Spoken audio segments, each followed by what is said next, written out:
When I was 20, my anxiety, my depression, my dissociation nearly killed me. Like, real fucking talk. When I was 20 years old, supposedly when you're supposed to be the most vibrant, the most, especially as a man, the most high testosterone, having all this vitality, I was at my worst health, mentally, physically, spiritually, psychologically, in all areas of life.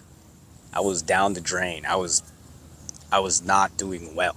And I'm being for real. It's been almost a decade since that. And I can say now I'm at my peak health, spiritually, physically, mentally, emotionally, like all the different categories that intersect. But what changed? What was it that became that switch? So there's something that I theorize happened. And I mean, there's scientific, psychological evidence pointing towards that. But this is the story that I've created for myself for why during my late teens to early 20s, I did not want to exist because living was painful in my mind, in my body. I had fibromyalgia. I had these weird symptoms that had no root, that the doctors couldn't freaking find. Like, I had this really bad pain in the back of my head and like my neck and my jaw. And I had this terrible sinus pain. I had pain up here. I would get migraines. The sinus pain was unbearable. Like, it hurt to breathe. My hands hurt for no reason. Literally, I just had fibromyalgia. And they never found out why the fuck I had that. And I would go to doctors, and they'd say, "Oh, you're perfectly fine," or "Oh, maybe you have a sinus infection. Give me antibiotics and all this stuff." Honestly, fucking useless. Like, none of that helped. And it just made me feel like I was going crazy. Like, there was something wrong with me physically. If you live in the US and maybe other countries, but I'm going to speak for the US, the healthcare system has most likely, like 99% of you that have had any issues, it has failed you. And this is that I work in the healthcare system, all right? I work in the lab. I literally am in that huge system that we have. So I see like the inefficiencies. I see the BS, and I see all these weird it's a mess. I'm not gonna go into it because I don't want to, I don't want to get, and I'm playing, but I'm gonna say that it's a mess. And from personal experience and going through doctors and all this stuff, it's so hard if you're struggling with something to find the root of it. If it's psychosomatic, it's gonna be so difficult for any doctor, at least here with a allopathic system, to figure out what the hell is wrong with you, what the hell is wrong with me. And I'm gonna tell you, I'm in my late 20s now. I'm almost 30. But when I was 18, 19, 20, I was at the worst of my health. And I know that stems from the anxiety, the depression, the depersonalization, dissociation that I was experiencing. It was very rooted in psychology. It was very rooted in the trauma that was stored in my body. I was suffering from complex PTSD, and I didn't even know what that was. I didn't understand what was happening to my body. But if you're watching this and you are someone that has complex PTSD, trauma, or psychosomatic symptoms, and by psychosomatic, I mean they stem from a psychological problem. I don't even want to say psychological, that's reductionistic. They stem from a problem that is beyond the body.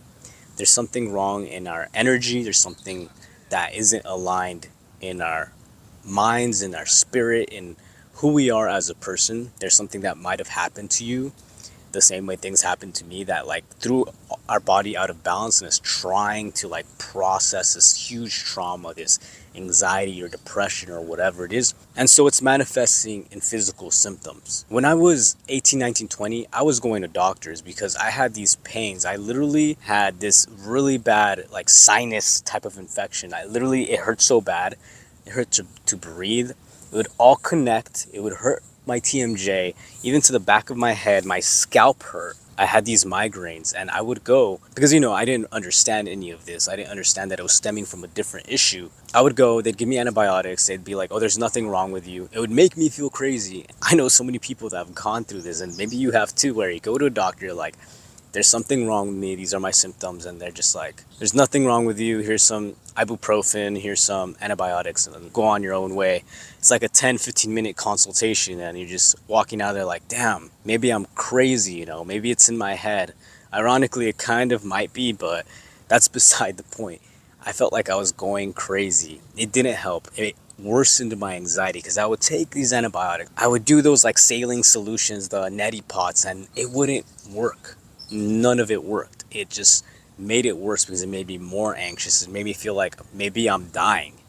maybe I'm dying and I don't even know I'm dying. I have cancer or something and it just made the anxiety worse. But let me like center myself a little bit more to like tell you what the point of this video is, because it's kind of all over the place. I'm going to talk from personal experience. It's not a universal thing, so I want you to take from it what you resonate with, what you feel, and you'll know in your body and yourself if you really cultivate how to listen to yourself. And maybe you're not even there yet, because honestly, it took me years to finally get to know myself, my body, what I need, what I want.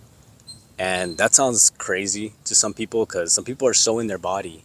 They like know exactly what's wrong with it. They're so in themselves. But the thing is, for a lot of people who have trauma stored in their bodies or have gone through something, a lot of time dissociate from ourselves, especially if you have ADHD as well. It's very common for people with ADHD or CPTSD to almost ignore their physical body. Like they'll get hungry, but they won't notice. Like it'll take them a bit to be like, oh, my body yearns food. Like I should probably eat, because sometimes we're so focused on a task for a while or so in this zone that we ignore our body. And I know I've been guilty of that quite a bit in the past. Now I'm like way better. I'm very embodying my body and respecting and loving it. But in the past, I would just ignore my hunger. I wouldn't even notice it until like I'm like, wait, I haven't ate since 8 a.m. and it's 5 p.m. That's not okay. Like I gotta eat. My stomach is yearning for food. My body is yearning for food, but here I am ignoring it because I'm so unattached from my own body. This is what I theorize in my experience in my life. At the peak of my anxiety and my unprocessed trauma, it was so intense. I was so in my head. I was in my head just running through loops of memories, and I would have nightmares, and I was constantly thinking I'm gonna die, the anxiety or the panic attacks, that it reached a point of such extremity that in order for me to continue like living and surviving, my body had to disassociate from itself. Like I felt I was in a third person type of reality. I almost thought like reality wasn't real. It's the hardest thing to describe because it really felt like I was here but I was not here. And I really felt like I was fucking dying, but then I was just so unattached from my emotions, from my thoughts, from people. I was there, but it was like I was not there. And I know my body, my brain, my psyche did that to protect myself, to protect from whatever that was, from processing it. Like I was fragmented. But on the flip side of that, it forced me, my body to go into overdrive. Like my anxiety was so bad, my body was tense, the fight or flight was just going, that eventually just gave out. I had fibromyalgia in my hands. Literally, like my hands would just fucking hurt out of nowhere. Like no reason. It was nerve pain. Like I said, I had that pain in my skull, the back of my head. I couldn't sleep.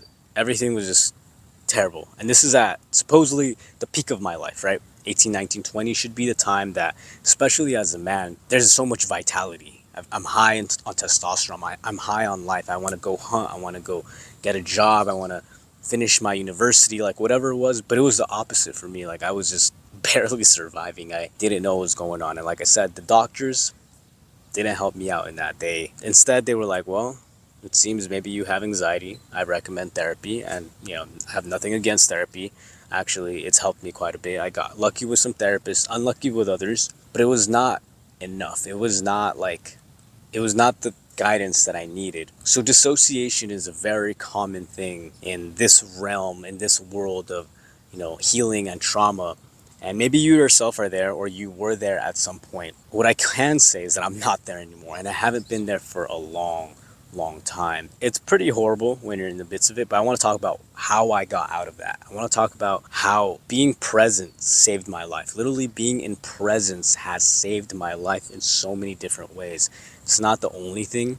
It's one major thing I can think of that I would say, okay, being present has been the game changer. And it's easier than a lot of the other things. So what I mean by being present is that beginning to condition ourselves, beginning to learn how to take care and to listen to our bodies, to be aware of the bodily sensations, to feel the feet on our ground, to feel like when we're touching a doorknob or when we're hugging a tree, like really feeling the sensations of our body. If you're depersonalized or dissociated right now, because like I said, everybody tells you, oh, like ground yourself, whatever. I remember doing that and being like, I don't feel shit, like I'm still dissociated, like this doesn't work. But like, trust me, through the process, it takes time, you'll eventually start getting out of that. And it wasn't easy. It took, I would say, some progress, and it was a bunch of things that I did. It was about a year or 2 years where I could say, okay, I'm now starting to understand myself and my body. But being present and really paying attention and honoring the body. Like, I would say one of the highest ROI things, which is return on investment, ROI, highest ROI that you can do, has a very small output, is keeping one promise to yourself and make it physical. Make it physical just for a bonus. So let's say every day you're going to drink at least 1 cup of water, and really feel into that cup of water, the water you're pouring, and add some gratitude to it. You know, you don't have to, but it'll really add more to it. Like, this water, I live in a first world country. How grateful am I that this water is coming from this river from somewhere else? The workers who sanitize the water, you know, the water system, the engineers who created the purification systems. Like, there's so much that goes into this water. You know, it had to rain, and the earth has these water cycles, and now I'm drinking that water that sustains me. Like, I'm mostly water. I need water to survive. Our cells are composed of water primarily. And now you just made it this whole task, but you're drinking that water, and really you're taking that glass, feel it on your lips. Is it cold water, warm water, hot water? Are you putting a little bit of lemon in that water? How does it taste? How does it feel in your tongue, going down your esophagus into your stomach? Do you feel your body going, ah, yes, you're loving me? So that is one promise every day that you can do for yourself. Very simple. Imagine just drinking a glass of water can become a process of loving and of presence. And naturally, as you do that, you start to do it with other things in your life as well. As you wash the dishes, you know, you feel the soap, you feel the sponge, you feel the porcelain, or the, not porcelain, you feel the glass or whatever it is you're washing, right? And you start to do that more and more with the practice. But really, every single day, do one small thing. And I say start small. That's why I recommend the drinking the water, because it's pretty easy. Everybody has access to water pretty much. And do that daily. Do it when you wake up. Do that in the middle of the day. Do it whenever it's most convenient. You don't want a lot of barriers to the thing you're going to keep a promise to you. What I did water, but I mean, I drink so much water that's like not really a challenge. Some people don't drink water, so I really recommend that one, because it's great for you. It's good for your health. And also, when you put the emotion of love and gratitude into water, you literally imbue that water with that frequency, that vibration, and now you're giving it to yourself. Like, that's fucking beautiful. But anyway, I lost track. I was gonna say something. Oh, the first thing I did was actually journal. I journaled every single day for about a year. I still journal, but it's not as consistent as it used to be. Journaling was a promise I gave to myself, because I was like, okay, it doesn't matter how busy I am. Even if I'm busy and pooped, if I'm like crawling into bed, have it next to you. Have it under your pillow, whatever. The pen is right there. At least one sentence. It could be something as simple as being, I had a bad day. And I do have journal entries that say like, it was a bad day today. And I did this in the midst of like one of my major breakups, like the biggest breakup I had, you know, the one that's soul wrenching, and my sister had passed away. So it was just a bunch of shit at once that I really was having a lot of bad days. You know, I really was. That's why I started journaling, because I was so tired of my life. I was so tired of living like that. I was just not living. I wasn't thriving. I was barely surviving. I was barely getting through. I was unhappy. I felt terrible, but I reached that point of, this cannot continue. That's where I was. And I was like, I'm going to keep this promise to myself every day. I got the idea from Nicole de la Pera, the holistic psychologist. You can look her up. It worked wonders for my life. That's why I recommend it. So right now I'm applying it to the dissociation, the anxiety, the depression that is accompanied with having a life that was traumatic, and having that trauma and wanting to work through that trauma. And I especially give it emphasis to the dissociation part, because that's tough. That's tough. I don't really see a lot of people talk about it. I don't know if it's just something that not a lot of people, maybe they don't know they're going through it, or maybe It's not common. I don't really know because I'm actually not on social media as much to really be like digging in like that and surveying, oh, what are these popular topics. But I'm gonna talk about it because I was remembering that in my experience, that was such a major thing that made me want to off myself. That made me not want to live life because it was like I was here but I wasn't here. Nothing was vibrant. Nothing was there. I was gone. I was there but gone. And now, it's beautiful. Like I'm at this park and there's a bunch of trees. There's some people doing like Tai Chi, like to the right of me. And there are ground squirrels and there's some wildflowers. There's a slight fog, but the sun is beaming through and everything looks so alive. And that's that it's summer. It's kind of dry as you can see, but it's still so alive. And I feel so alive. I feel so much vitality within me. And when I was younger, when I should have been at my peak, I didn't feel like that at all. It was terrible. So the reason I'm making this video is to impart that knowledge to someone else that might be going through a similar thing, that is struggling with this dissociation. And I have some things that might be helpful because I got through it. Like genuinely, I'm over it. I don't feel that at all. And now I feel the most alive, the most present, the most grounded I have ever felt in my entire life. Yeah, it took me a while, but maybe like through this, YouTube algorithm thing, maybe it'll be quicker for you. Maybe you won't make the same mistakes I did. Maybe you'll believe like, hey, like there are people out there that have gone out of this fog, this darkness, this abyss of life, and it is possible. And I want you to know because when I was in that realm, when I was there in those really tough few years, I felt like I was crazy. Genuinely, I felt like I was losing my damn mind. I thought I was going to develop schizophrenia or something was wrong with me. But it's likely like it's going to be a bit more spiritual, esoteric, but it's likely that you're just more attuned to things, maybe a bit more sensitive. Maybe you're not, but like I'm just gonna say in general that reaction, usually it's there to like wake us up to something else. There's a purpose to it, as painful as it is. And the reason we're so sensitive, like compared to someone else, let's say that went through a similar thing, maybe they're struggling as well, but they react to it differently than you are. You are actually like seeking to get better.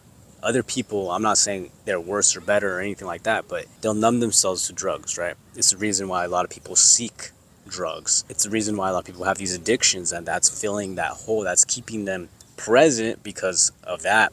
But if you're doing this stone cold sober or semi sober, it's really tough. It's really tough. What I'll say is there are people out there, and everybody has this, but in my experience, where you're just more sensitive, you're just more attuned to things, and it's like you feel different. You feel different than a lot of people, and it becomes a spiritual thing. For me, it's become a spiritual journey. I really genuinely believe that a healing path becomes a spiritual journey because you start to undo and let go of all that weight, and your body really, like, you start to upgrade and become healthier and more alive and appreciative, and you start to believe in God. Or maybe you already believe in God, but I didn't really believe in God, and now I do. Now I'm not saying like God like a certain religion. I'm saying the essence of who you are and who I am, and the essence of the trees and the sun and the fabric of reality and consciousness. That's what I'm talking about. Like God, universe, spirit, that is what I'm speaking about. And this journey is likely to take you through that spiritual path. So I do talk about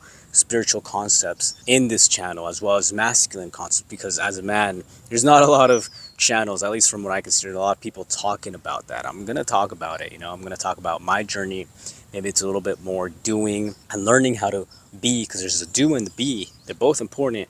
I'm learning how to balance those, but really this information is for anybody. Anyway, I didn't get to the point about, feeling like I was crazy, that I was going to develop schizophrenia and all of this, and especially because mental illness does run in my family. So I was like, damn, like I'm barely holding on. Like I'm gonna fucking lose it. I'm gonna go crazy. Maybe I got that gene or whatever. Genes do play a role, but the thing is, a lot of the time, our greatest healers, our grief bearers, the people who are more attuned to the spiritual realms, especially if you live in America, we don't value that.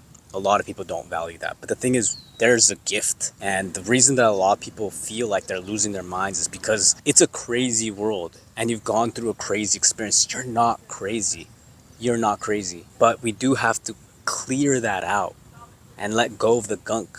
Because I genuinely thought I was gonna fucking be schizophrenic, that I was gonna go catatonic, that I was on that way. And I'm pretty sure I was on that way, on that trajectory. But thank God, and really, genuinely, thank God, I was able to do something with all that and let it go, let all that go. And it's a process of years. But now I see, oh, the people that are mentally ill in my family, they're not really even mentally ill. They're just more attuned to these realms, but they were cast aside. They didn't have the tools, or maybe they just had made different decisions. But overall, no, these are gifted people. These are loved ones that weren't meant to be put in a mental health hospital, meant to be in a straitjacket. A lot of them just went through a lot of trauma. A lot of them just went through things that people on the outside can't understand, but they're not crazy. And so if you feel like that or ever felt like that, I'm sure you understand what that means or what that feels like.